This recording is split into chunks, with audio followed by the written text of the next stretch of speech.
It's day 45 out of our 90 days. It's halftime. Let's reflect the first half of this. Let's talk about the good, the bad, the ugly, what's going to happen in the next 45 days. Let's dive in. Hey, and welcome everyone. I hope you have been tuning in every day, and I hope you have been missing none of the goodies and you have been really up to date on all the great things we've been doing, discussing. Now, let's reflect. What has been the ugly? Let's start with that.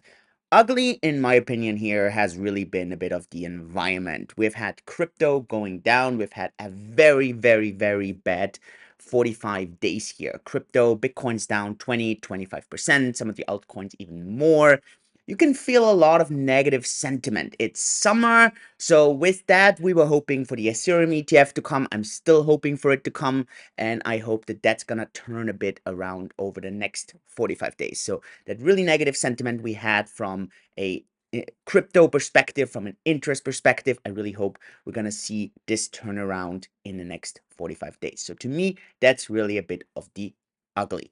Now, what is the bad? The bad to me actually has been just internally also having to really kind of go from 8 months of a lot of legal crap and a lot of fighting and turning everything. And I think in those 45 days, we've done a very fair job on this. I don't think we've done a good job, but I think we've done a fair job. Also with the community, some people still a bit hesitant, understandably to one extent, but then on the other hand, I really think we've been delivering well. Then obviously with that, there comes a lot of catch up. We've been delaying and postponing a lot of things in those 8 months that are now coming a bit and that we have to do. For example, a couple of things. Obviously, we had to reactivate a lot of the accounts where we had to go and say, okay, from a regulatory perspective, we had to get in touch with some of those accounts, make sure, hey, are you still active? Do you still want to use your service? And I understand some people get confused with this.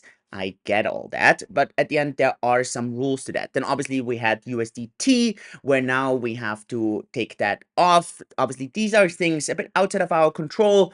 And yeah, this is just happening a bit here. The other thing, obviously, with that, there's going to be some tough decisions coming up. And this is a bit of forward looking already. What are we going to do with all the masternodes that we're having? It's not a secret that masternodes right now are generating about $3 a month in rewards for customers. So we're not even talking about us.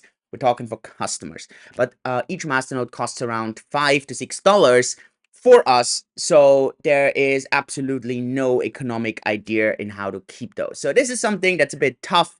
Let's see what we're gonna do there. Also, regulation with Mika, custody rules are a bit difficult, especially when it comes to our capital that we are bridging for DeFi chain.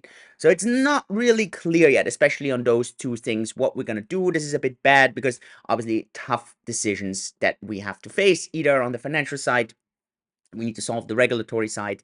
So these are things that are just really tough at the moment. Now, with that, let's get a bit to the positive side. To the positive side, I really think the team over delivered. In those 45 days, I think we have done more, built more, delivered more than probably in the past 8 months with all this fighting. And of course, look, we've really had a focus on product. We've really had a focus on engineering, on design.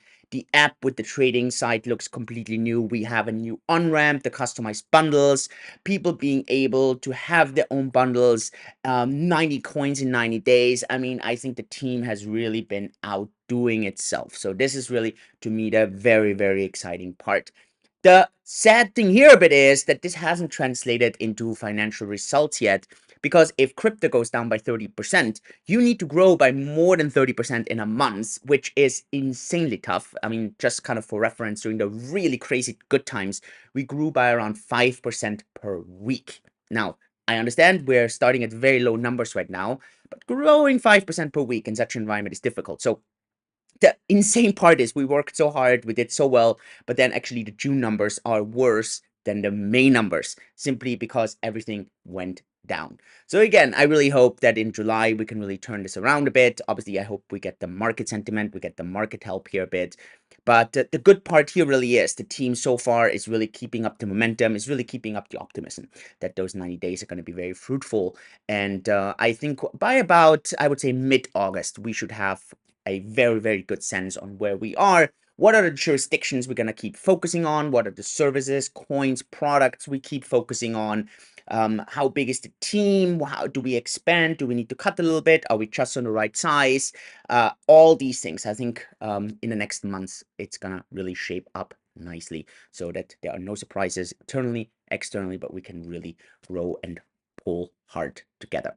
So what I just want to say is thank you so much if you have been with us in those first 45 days. I'm looking forward to the next 45 days. We're going to keep up that spirit. We're going to keep up the momentum. We're going to keep delivering. There's a lot of things on the horizon. So thank you. Fingers crossed we get some positive markets here. I think that will be really, really crucial. And if you don't want to miss any of the good stuff, then make sure you subscribe, give us the like, click the bell icon, and then I'll see you tomorrow. Thanks so much, everyone. Yours truly, Julian. Bye-bye.